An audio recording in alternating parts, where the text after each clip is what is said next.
fighting with Meta and with being able to run our commercials on TV. Because vagina is a bad word, right? Yes. In the eyes of social media. We had a billboard in Times Square that had the word vagina on it. And we were so proud and so excited. 30% of our website visitors are men, which I absolutely love that. I have had men and women alike come up to me with tears streaming down their faces saying, your product saved our marriage. Don't feel like you can't question things and be your own health advocate. If your healthcare provider is not listening to you, go find another one. Menopause is not a transitional period. Once you hit menopause, you're in menopause for the rest of your life. You are. To douche or not to douche? Yeah, so great question. Okay. You can throw off your vaginal pH by wearing tight pants. Absolutely. Is that right? Yes. These are things that, we need to know about. Like, these products can actually help you.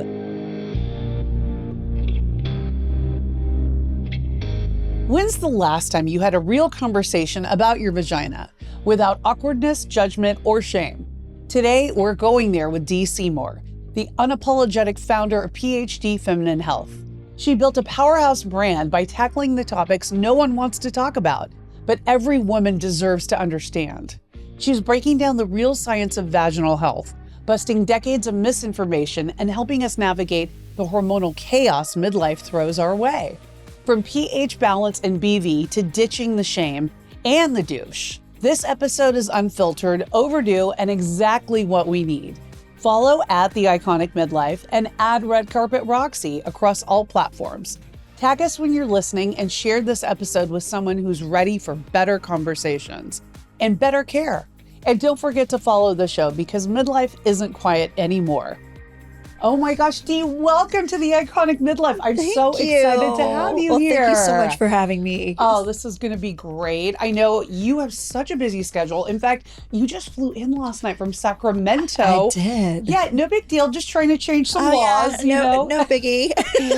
How was your Sacramento trip? What were you doing? Oh my goodness. Okay, never in a million years would I have thought that advocacy would be a part of what I do, but it really has turned into that, and I'm so grateful to have the opportunity. It's kind of crazy how this has come about, but California was attempting to enhance their cosmetic safety laws, and in doing so, they included an ingredient that is essential for women's health, not knowing that including this boric acid on this list would affect women's health.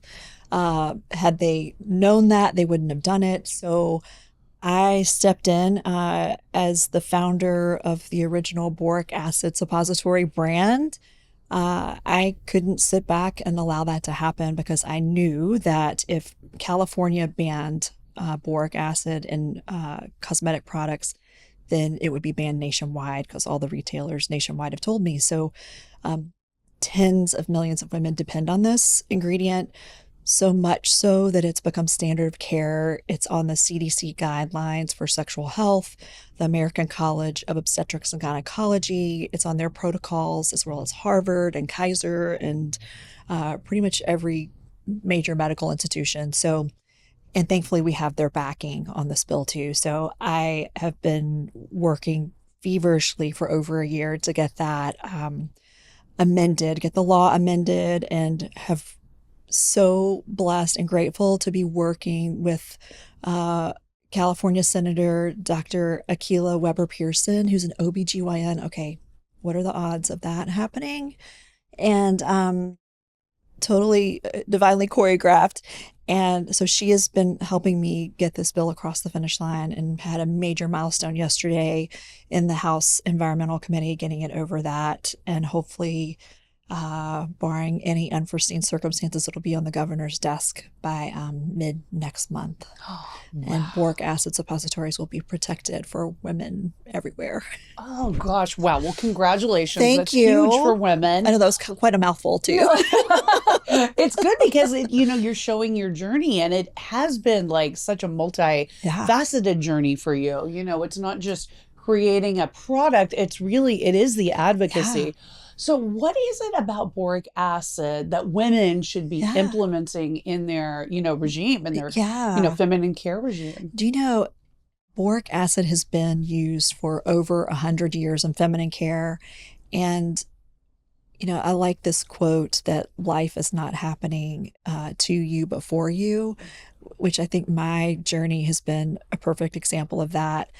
Um, because in this small rural Mississippi town that I grew up uh, in our family farmhouse has been there for over 100 years.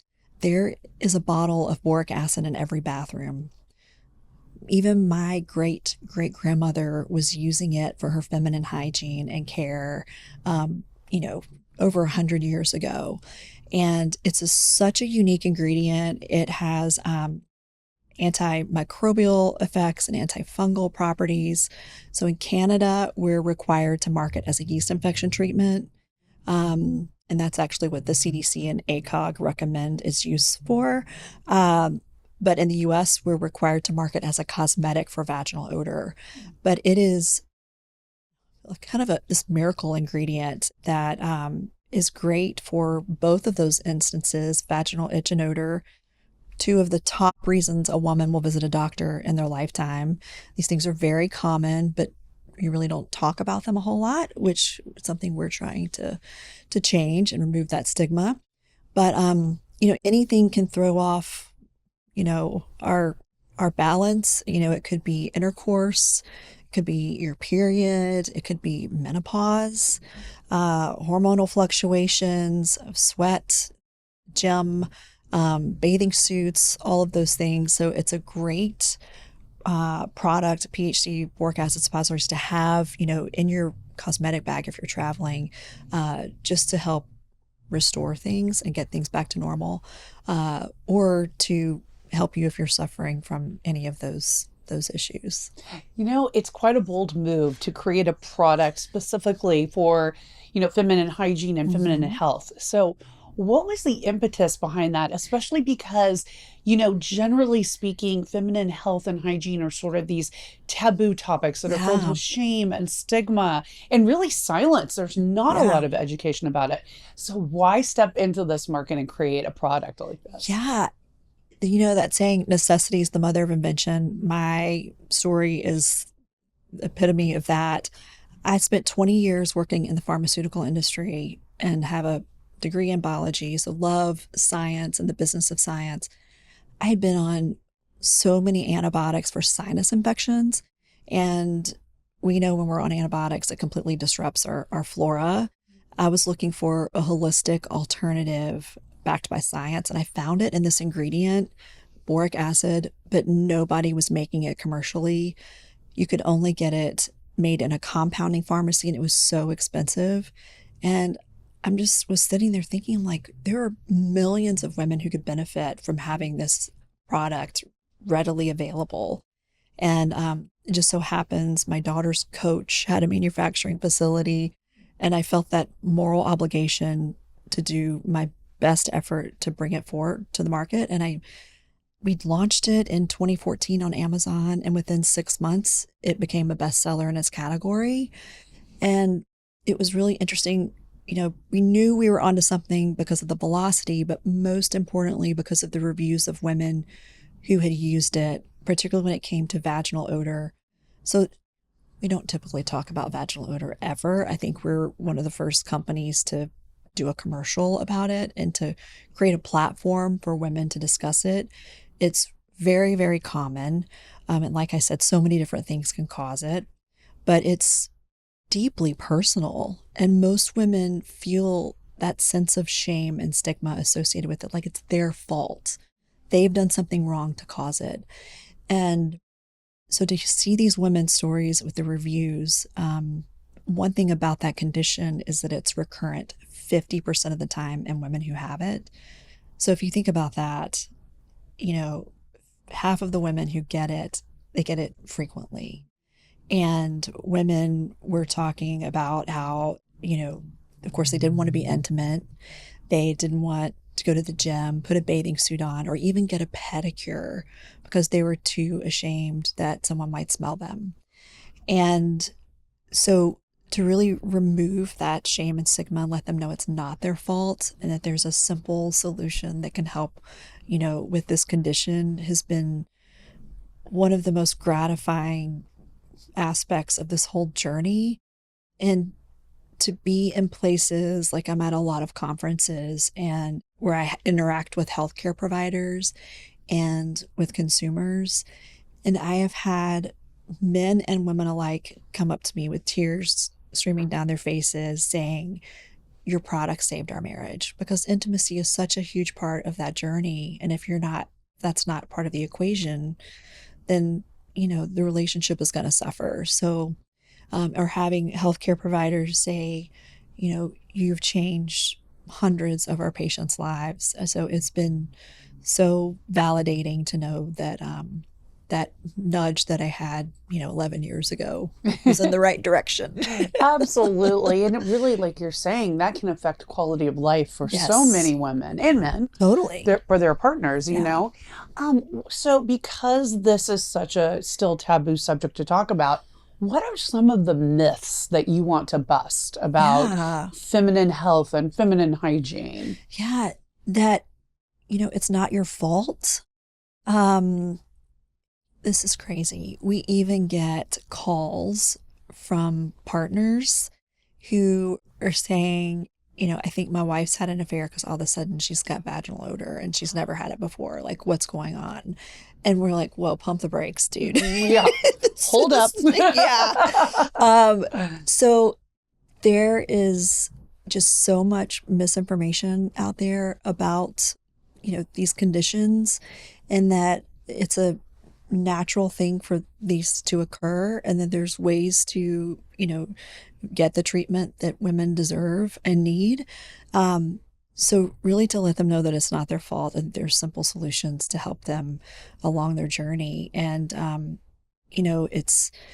we're hopefully creating this platform for women to have these conversations, and I love it that women are constantly tagging their friends in our ads and really helping to develop this dialogue that, we shouldn't be ashamed. We're women and need to, have this sisterhood and help each other out every way possible.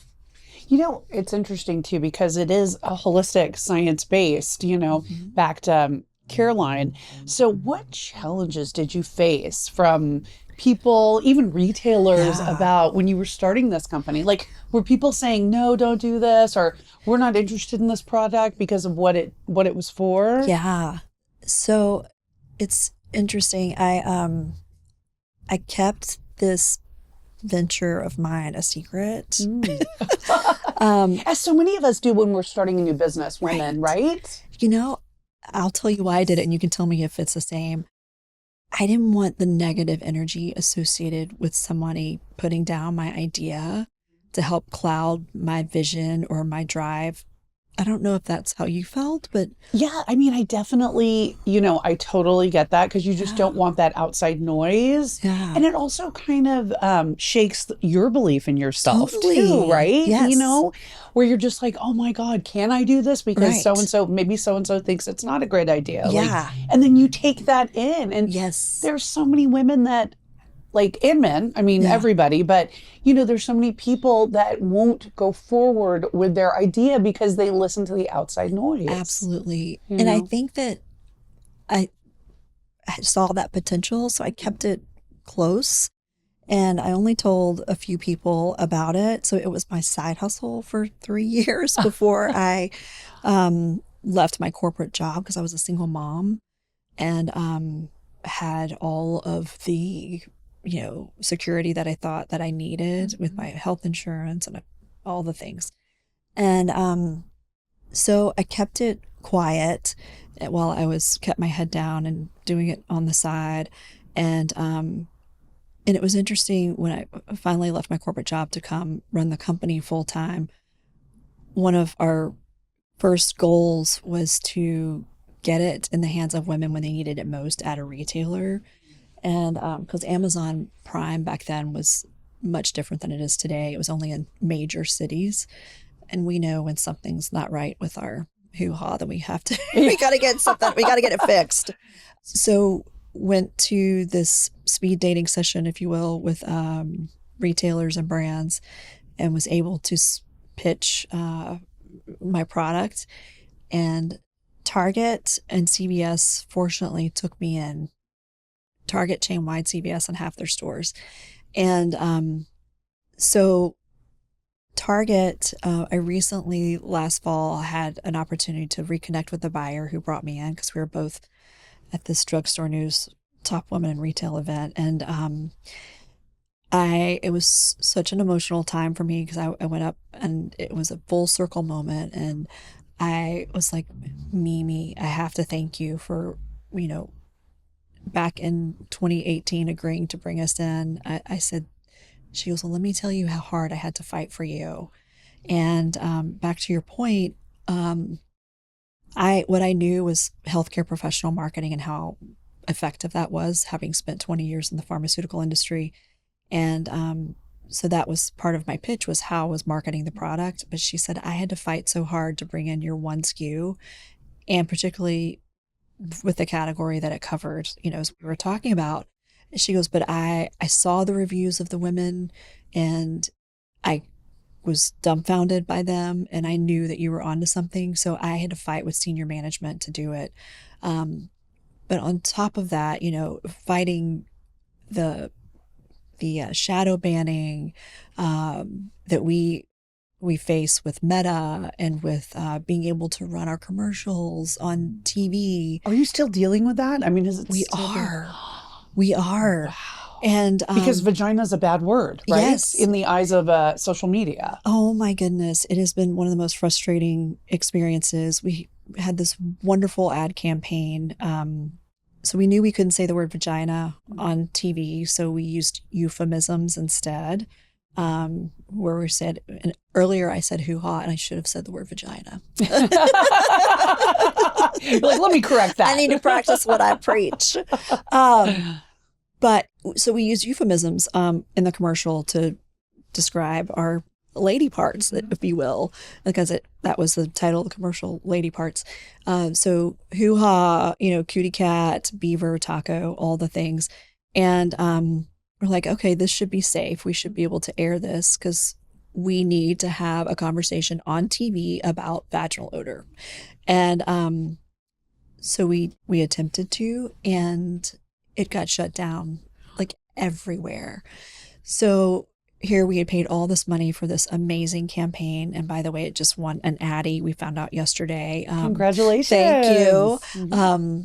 Our commercial, along with the Dude Wipes commercial from this agency. So we're super proud of it.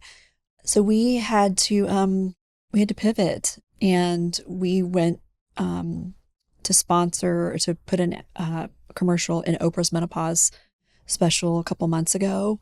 And we whittled the commercial down, and we had to take the supers, which are the words on the screen, off that say beaver or taco. They wouldn't allow that. Because I guess it's one thing if you're just saying them, but if you're reading them, it's different. I don't know. But we had to completely edit the commercial, shorten it, edit the text, the verbiage, everything, in order to get it past the folks who at the networks who were, so it's been incredibly frustrating. And an instance we had actually here in LA last year, they were highlighting women-owned brands on a local station.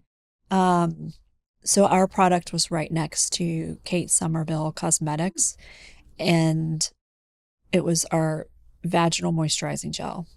That's the name of the product, pH-D vaginal moisturizing gel.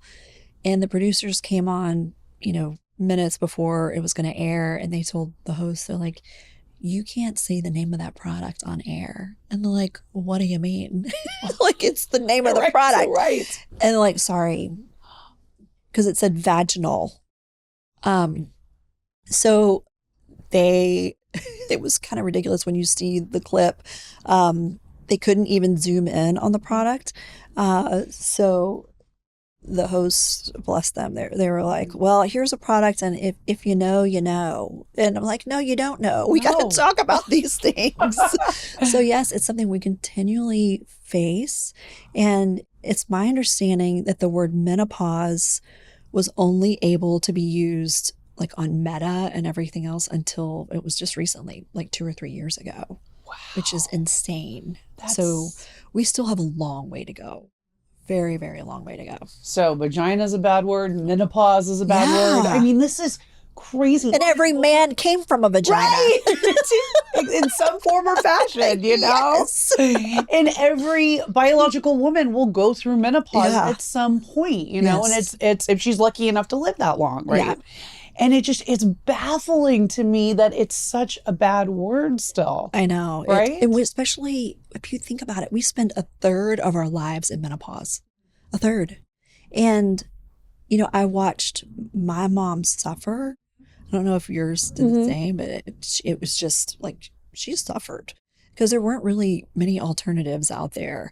And I, as a founder, I had the ability to help improve the lives of women, particularly those women going through menopause, because no woman should have to suffer through a third of their life in anything. So that's been a huge part of our mission too. I think that that's one of the things that people don't realize is menopause is not a transitional period. Once you hit menopause, Yeah. you're in menopause for the rest of your Yeah, life. you are. There's no like turning back. You don't No. just get to leave menopause, you know? No.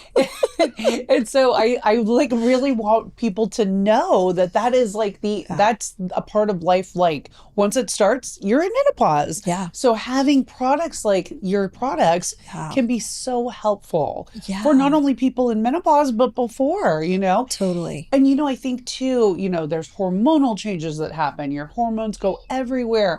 Like, Mhm. how does that affect, especially when we're in midlife, right? I mean, our Yeah. hormones are constantly in flux. Yes. How does that affect, you know, vaginal, like your vaginal health? Yeah. Oh my goodness. It's very affected by your hormonal fluctuations. So many, many women, millions of women will all of a sudden get vaginal odor for the first time, even though they've never had it.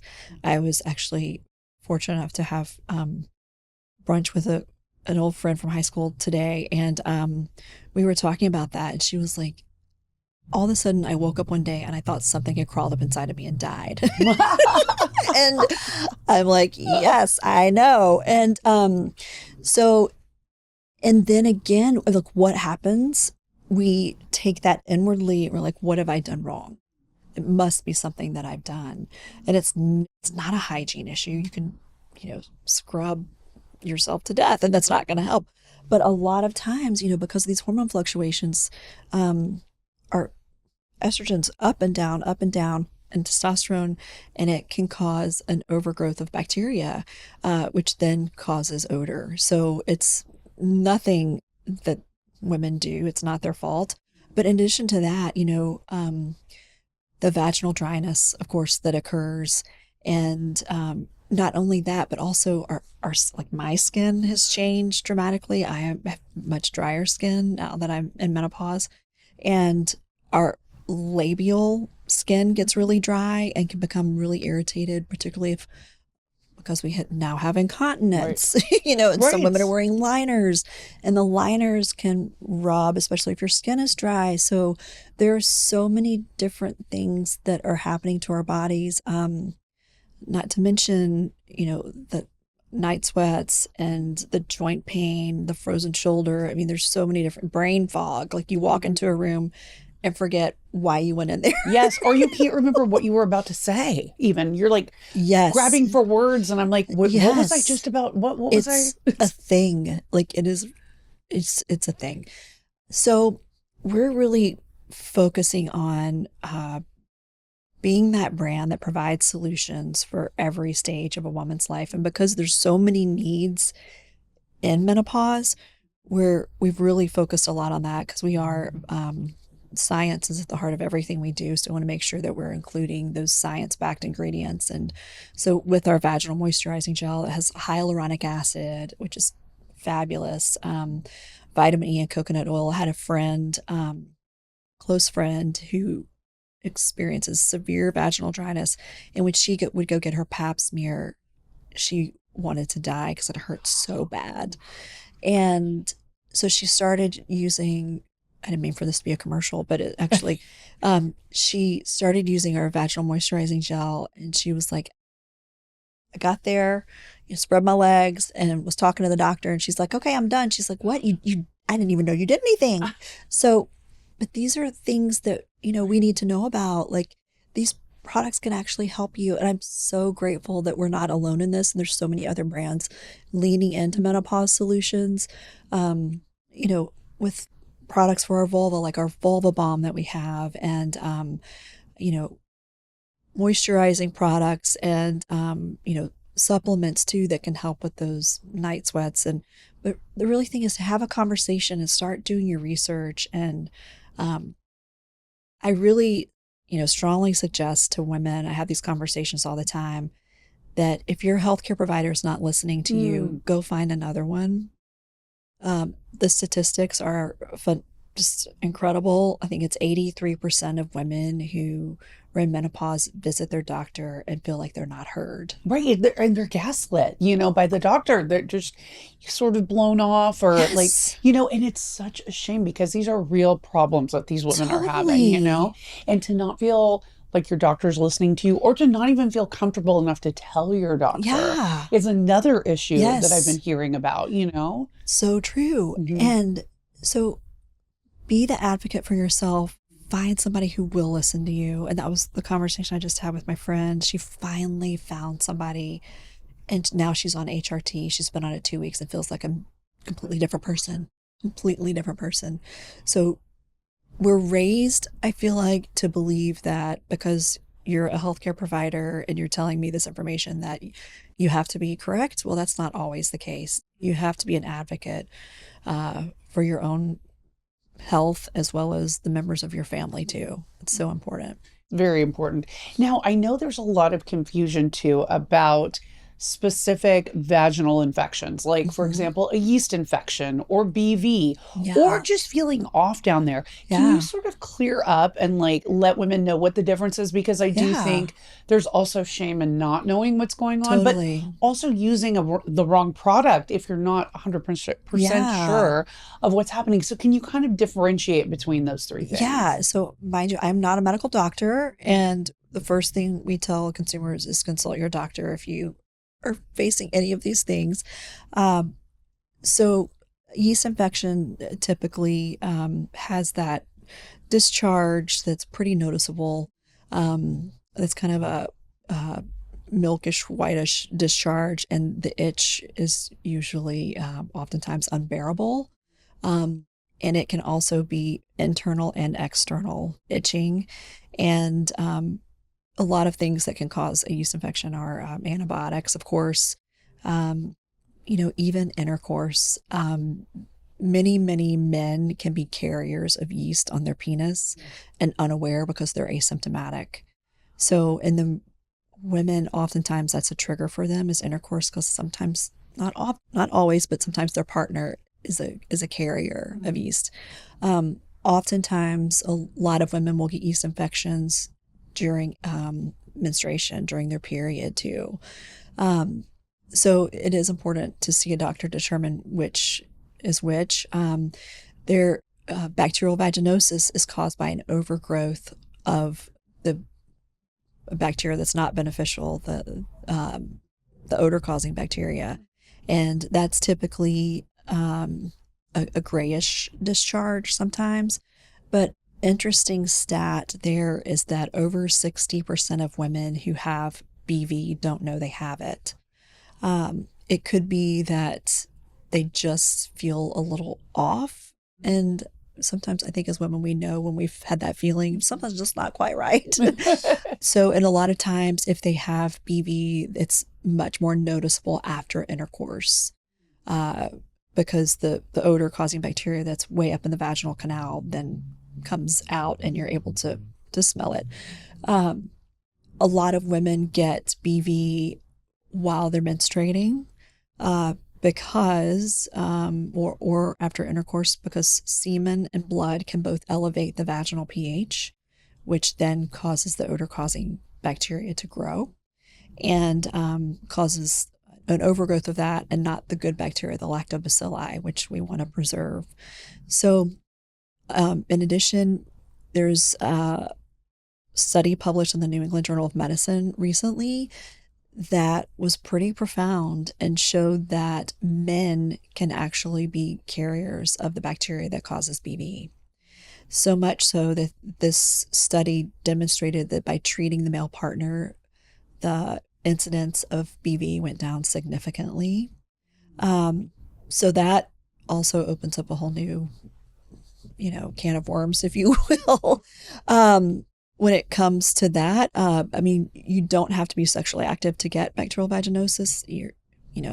Your blood can elevate your pH in your vagina too. So, many women who have never been sexually active will get BV.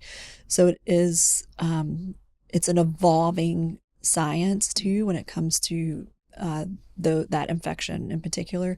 So are other things that can cause abnormal discharge, like STDs too. So that's why it really is important for women to determine. But one thing that has been part of the heart of what we have done is to make our product available in the healthcare deserts that exist in the US, because there's so many women who don't have access to an OBGYN or a healthcare professional. And back to Mississippi, where I'm originally from, the nearest healthcare provider was about 45 minutes from where I grew up.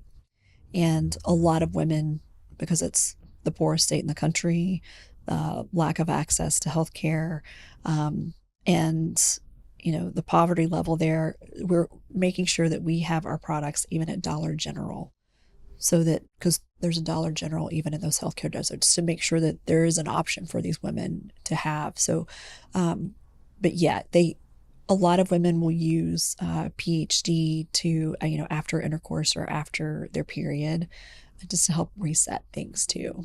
Oh, that's a good tip, to use it after you've had intercourse. Yeah. Okay, because is it like an immediate effect? Will it right away kind of make your pH? Yeah. Okay, that's good to know. Yes. Put that in your checklist, ladies. Pro tip, literally the tip. Indeed. Or after the tip. I love it. Oh, that's so great. So, what are some of the mistakes that you think women are making when it comes to feminine healthcare? Yeah. Well, for one thing, over like the use of all these perfumed and scented products, we are very intentional about, if we have scent and, our washes and such, that they're plant-based and they're not synthetic. So, and I think a lot of women are trying to, they're focusing on the external, treating odor when that's not the issues. It's internal that they need to address. But they just don't understand where it's coming from. So a huge part of what we're trying to do at pH-D, talking about, we were talking about using the word vagina, is trying to educate women so that they're more body literate. We have found that huge percentage of women, even in the quizzes that we have put out there recently, we have a campaign called Raise Your Vagina IQ. And it stemmed from conversations we've had with consumers and also with healthcare providers, where they're seeing their patients who can't really describe what's happening with their bodies because they don't know the correct body parts. They don't know the difference between their vagina and their vulva, which is on the quiz that we have out right now. It's over like close to, I think, 70% couldn't tell the difference on a diagram. So, and what is at the root cause of that is the shame and stigma that has existed for decades. We know more about the anatomy of a frog when we graduate from high school than we do our own bodies. And we've got to change that in order for us to be back to being an advocate for our health, to being advocates for ourselves, so that we can, have these conversations with our healthcare providers, or even our partners, our loved ones, be advocates for our moms and our daughters. We need to know how to pronounce the body parts, what they are, the differences, and be educated on things like discharge and menopause and our periods, all these things that are beautifully part of our lives. And just to embrace that as women and to normalize the conversation so that vagina is not a dirty word anymore, and that we can hopefully one day be able to proudly say the word on TV. And it's why we've started this Raise Your Vagina IQ campaign to educate women on that and also the functions of their body that are totally normal. You know what? And you bring up a really good point about our daughters and the next generation, because I have a 10-year-old, and I know when I was growing up, I mean, I maybe grew up a little differently. I grew up in a medical family. My dad's a retired oncologist. So body parts were part of our like dinner time conversation, right? Right. I mean, that is one of the things that I am grateful for, because it was never sort of a dirty word. It's like, oh, your vagina is like your head or your arm or, you know, whatever it is. Good. That's the way it should be. Right. It absolutely. And so that's what I really, you know, instilled with my daughter, because I think it is important for her to identify, you know, mommy, you know, my vagina, this, that, you know, like using the correct terminology means everything. And I think it also protects our children, you know, from people who are unsavory characters, pedophiles that like to make names for different body parts and these kind of pet names and things like that. Yeah. Right. And I think it actually is a safety issue. Oh, that's a great point. Right. It's a safety issue. We need to like say what it is. It's a vagina, you know, or it's a vulva or whatever the part is. Would you agree with that? Oh, absolutely. And I never really thought about it like that as a safety concern, but it totally is. You know, and because that could be, you know, a way for women to be victimized. And, you know, so great point. And also, you know, for men to be educated as well. It's interesting. 30% of our website visitors are men, which I absolutely love that, because I have been there and had conversations with men and dads who want information for their daughters, and who are partners who want to help improve, you know, that relationship or help improve, you know, her health as well. So for men to be educated too, I think it's a huge part of the equation, which ultimately will hopefully lead to less censorship, you know, down the road. I mean, it's still mind blowing. You cannot say vagina on TV. I mean, but ED, we can talk about all day long. All day long, right? Because it has to do with men, you know? Totally. So ridiculous. Yes. So ridiculous.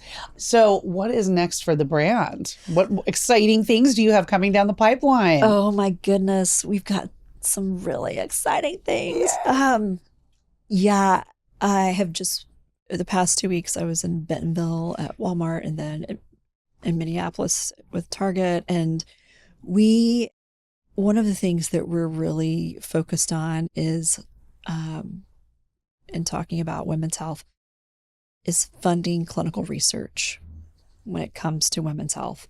And I am so honored and privileged and just so happy that I'm in a position to use the proceeds of sales from our products to help fund research that is so needed in women's health. And I mean, we have been set aside for decades, and even to the point where you know, say you need 8 to 10 hours of sleep or whatever, however many it is, that was actually done on men, not on women. Right, because the medical community doesn't test on women. Test for women, right? We need more sleep. Right. We need way more sleep. We're doing everything. Yes.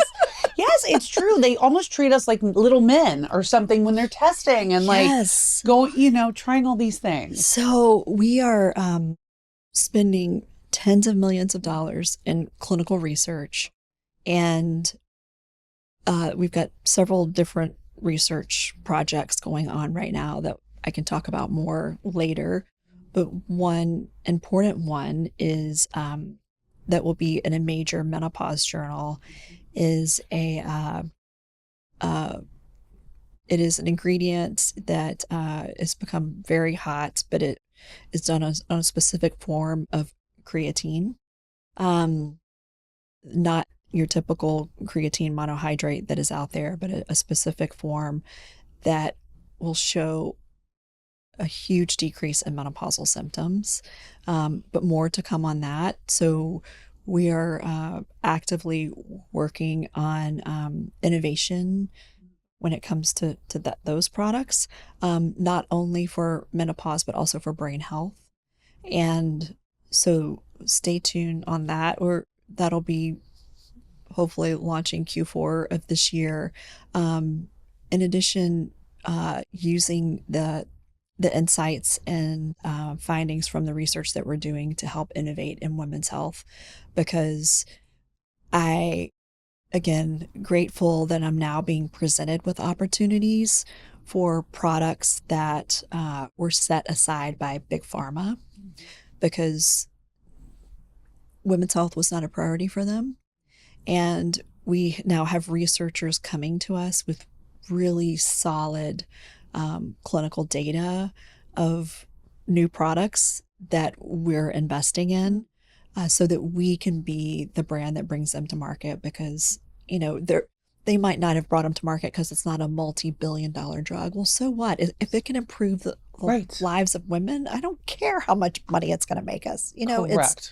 It's something we have to do. We have to, take care of each other and invest in that research and continue to innovate. We are our best advocates, Totally. for ourselves and for other women. And Absolutely. it's so important, like you're saying, oh, I thought of something, because I Yeah. do think that there is still kind of like, rumors out there about this kind of product. To douche or not to douche? Yeah. So great question. Okay.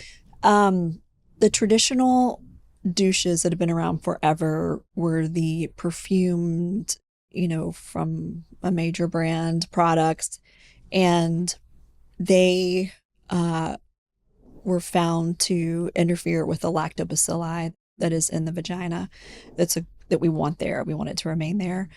So we created, it's actually a little history here. It's the way I developed pH-D. So when I tried boric acid for the first time, I didn't have access to a gelatin capsule like to make or boric acid. So I did it the way it's been done for over 100 years, the way my great grandmother did it. I created a douche out of water and boric acid, and it changed my life. And so that product, we found that boric acid does not kill lactobacilli, which is fabulous. But it does get rid of the unsavory things that we don't want. So I felt compelled to bring that product to market because it was the way pH-D was founded and born. I knew how amazing this product works. So we hope to be doing some research on that product to prove, unlike the other douches that are on the market that aren't recommended, that douching with a boric acid product actually has substantial benefits. I've, witnessed it firsthand, and so have millions of other women. So I would say if you're going to douche, don't use the perfumed ones that have the data that demonstrates that it's not safe, but use one that has boric acid, because boric acid has actually been in dozens of clinical trials done on it and for its safety and use in vaginal health. So in general, is fragrance bad for your vagina? So the synthetic fragrances that are typically in douches, not a good thing. That actually can have the opposite effect of what you're trying to achieve. And even in the washes and everything that we use, just make sure it's a plant-based version of that, like ours is. And there's some other brands that have that too. So just be careful about any scents that you use down there, that it's a natural form and not a synthetic. Okay. And what advice would you give your 25-year-old self? It's so funny you brought this up, because I was thinking about this on the plane. One plane I've been on this week, I don't remember. It's on so many. But, I kind of took a step back over the past couple of days of what we've been able to accomplish in getting a law amended, and I was thinking, if somebody would have told me this, even 10 years ago, wouldn't have believed them that we can do really hard things. And I think that's one of the gifts that we have at our age, at this stage in our lives, being in our midlives, is that wisdom and that confidence and that ability to really do things that we never in a million years could have imagined us doing before. That it's possible. Anything is possible if you roll up your sleeves. I didn't know how to get a law amended. Now you do. I do. Right? But I'm like, I'm going to figure this out. Like, I can't sit back and allow this to happen. I have to save it. So we can do hard things, and it's have faith and confidence in yourself because it's in here. We just have to believe it. We have to believe it. We have to unlock it, and we have to put it out in the world. Totally. And that fear just has to be, I mean, it's so hard. I understand that fear can be crippling, and we all have it to some degree. Yes. But it's like at some point you just have to be like, fuck it. Right. Right? Absolutely. Okay. So is it Xavier, your producer? Yes. Okay. While you were out of the room, he and I were having a chat, and I was telling him how brave he was to move to Hollywood from the small town where he's from. And he talked about, I was like, well, you took a leap of faith. And we started talking about that. And I said, well, my motto is faith over fear. And it has been because, it's like faith and fear are both, and there's this quote, and I'm going to butcher it completely, but I'll give you the, Cliff Notes version. Faith and fear are both unseen, untangible things. So you choose which one you're going to give power to. And I choose faith every single day. So that's a great motto to live by. Yeah. That's a great motto to live by. So this kind of ties into it. How are you living iconically right now? Okay. Well, wow. How am I living iconically? I have to say that doing things I never thought were possible, like being an advocate for women. It's now, it's something I'm proud of. That I'll have to say it's hard. I mean, the past few months have been exceptionally hard trying to get this across the finish line. I won't go into detail, but there's been a lot of obstacles that have popped up along the way that just really make me shake my head and wonder what kind of world we're living in. But so I feel like I'm being that women's advocate that I never thought would be part of my DNA and my makeup, but it's become a huge part of who I am. And now that I've been successful, I feel an obligation to continue doing that. So I think that's part of what that means for me at this stage right now. Well, that is great. And on the Iconic Midlife, we like to play games. Are you down for a game? I'm down for it. Okay, great. So this game is going to be called, and put the glasses on for this one. Perimenopause. I feel ya. All right. So it's called Fact or Fem Myth. Okay. So it's going to be a rapid fire game. And basically you say if it's fact or if you need to set the record straight and say it's a myth. Okay. So, okay, here we go. Number 1, you should wash your vagina with soap every day. I would say that's somewhere in between. Okay. Explain, please. Yes, because we have odor-causing bacteria down there in on our vulva, just like we do in our armpits. So that's up to you. If you're okay with having some odor-causing bacteria, on your vulva, just like you do in your pits, then you do you, boo, is what I say.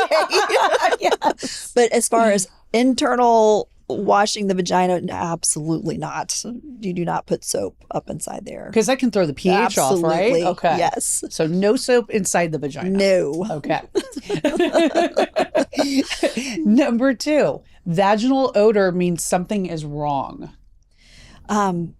Typically, yes. Okay. That is a fact, that something is not quite right. Back to we were talking about yeast and BV.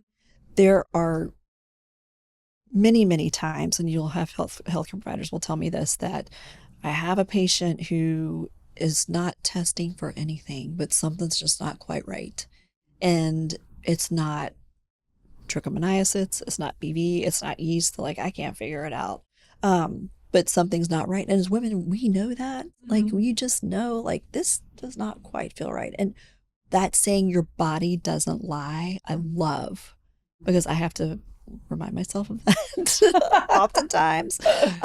So yes, that generally means something is not quite right, because your vagina should not smell malodorous. It should have its own, every vagina smells differently. You kind of know what yours smells like. If you don't, you need to figure out what normal is for you, so that when it's off, you need to seek some help for that. Okay. So generally speaking, just so women know, now it could be different, so you should always go to your doctor, Yeah. but generally speaking, is there odor with yeast infections? No. Or not? Okay. There is not. So usually it's BV Yes. and STDs could have an Correct. odor as well. That okay. is correct. Okay. And always go get checked out by your doctor, Yes, ladies. indeed. Right. Number 3, you can throw off your vaginal pH by wearing tight pants. Absolutely.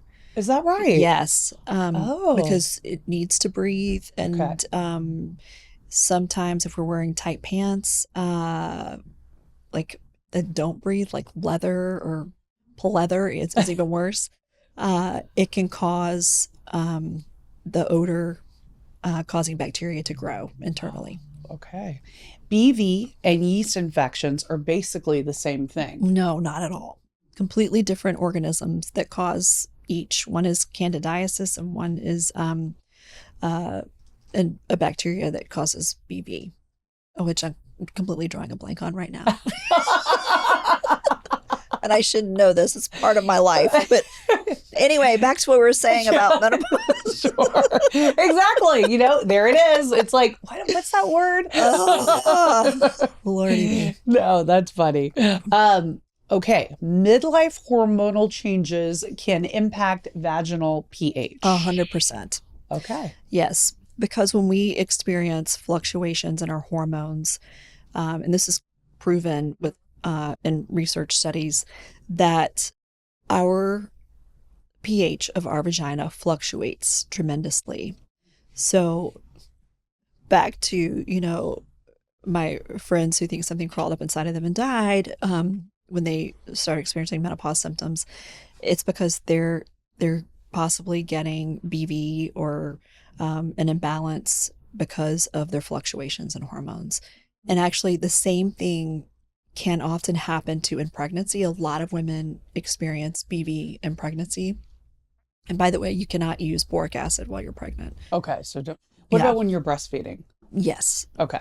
But there's been no research done with pregnancy. So, and then too, a lot of women get vaginal odor near their periods, and that could be due to the fluctuation in hormones or the actual blood itself, which is very alkaline and can cause the pH to become off. Oh, okay. Interesting. Okay. I have heard this one before, but you tell me if this is true or not. Yeah. Vaginas are self-cleaning. So they are normally, when everything is copacetic, status quo, when you don't have any imbalances or infections, they are. Like, you just leave it alone and they're fine. But if something causes you to be off, whether it be you notice a difference or a change in your discharge or odor or something to that effect, then you need to seek advice or attention or look for a product that can help. But yes, if you're, not everybody will need a boric acid suppository. If they have never have an issue with their vagina, which yay, use this, I hope that's you, then you don't have to do anything. Your vagina is perfectly fine. Okay, so you should only use the supplements if you find that there's something wrong. Okay, correct. Got it. Okay, eating certain foods can affect how your vagina smells. So I have heard that there is some research that pineapple can cause the sweetness,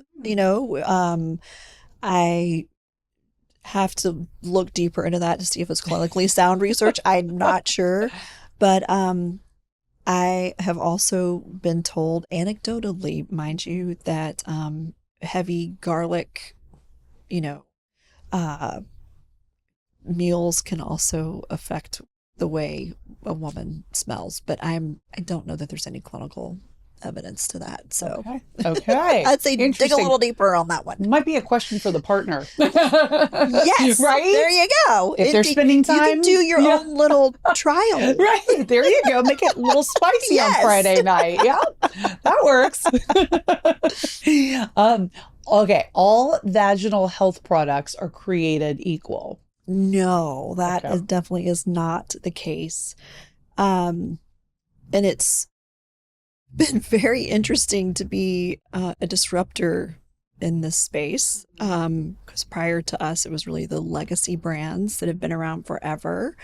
And I know that being a woman-owned, woman-run company who's innovating in this space, because it's what I'm called to do. I'm coming at it from a different mindset. Whereas we're only one of 2 certified woman-owned companies in the entire aisle at a grocery store or Target or Walmart or wherever. Is that right? Just yes. your company? And what's the other company? The other company is a vaginal suppository company that makes a probiotic vaginal suppository. Oh, wow. So now there's a lot of woman-founded brands that have now been acquired or have taken on funding and don't have that certified woman-owned anymore. But there's some of them are still doing great things, but those legacy brands that have been around forever aren't using ingredients that are necessarily the best thing for your vaginas, like the scents and all of those that your healthcare providers tell you to avoid. So no, they are not created equal. They're created cheaply. The ingredients are cheap, and they're not created with really for a mind on what's best for a women's health. So a lot of differences. Okay. Discharge is always a bad sign. No, we discharge, normal, healthy discharge. Most women have it every single day. And it's a sign that, we're working, it's working like it should. So what is normal, healthy discharge? That is different for every single person. There are some women who have a lot of discharge, and sometimes it's when they're at different phases in their cycle. Maybe sometimes when they're ovulating, they might have more. It just depends woman to woman. But some women don't have as much. Sometimes you might notice it in your panties that it's been there. But if I would say really get to know your own body and what is normal for you. And then when things feel off, when the color changes, when the scent changes, if there's itching or burning, that's when you really need to pay attention. But focus on what's normal so that then when things are abnormal, you can know when it's not right. Mm-hmm. Sure. Okay, and last one, you shouldn't have to whisper about vaginal health anymore. Amen. Right? Yes. We need to make vagina not a bad word. Right. So we're so proud, like 2 or 3 weeks ago, time flies when you're having fun. We had a billboard in Times Square that had the word vagina on it. And we were so proud and so excited. It was kicking off our campaign of Raise Your Vagina IQ. So we are just going to make it an everyday word for people, it's okay to say the word vagina so that hopefully the censors and everybody else will allow us to really then have conversations focused around women's health and normalizing them so that we can, help improve the lives of all of us women out there. That's the goal, right? Yeah. That is the goal with what we're both doing. Absolutely. We need to improve the lives of women everywhere. Yes. And I definitely think you are doing that. Thank you. Thank you so much, Dee. Thank you so much for having me. Absolutely. This has been a great chat. I've loved getting to know you. Oh, me too. I feel the same. And ladies out there who might be listening, always check with your doctor if you feel like something's off in your body. Please don't hesitate to do that. But I do hope you enjoyed this conversation and now you know a little more about your body and don't feel like you can't question things and be your own health advocate. So I think that that's so important. Great message. Right? Yes. Absolutely. Well, thank you so much, Thank you Dee. so much. Thank you for joining us on the Iconic Midlife. Thank you. Midlife isn't the time to go quiet. It's the time to get loud about the things that matter. And vaginal health? Yeah, it matters. Huge thanks to Deeannah Seymour for not only building a brand that serves women, but for helping us take back the narrative, one pH balanced, shame-free conversation at a time. If you loved this episode, share it with a friend who needs to hear it. And remember, your body isn't a mystery, it's a masterpiece. Own it. Follow the show, leave a review, and stay tuned because we're just getting started. This is Midlife, but make it iconic.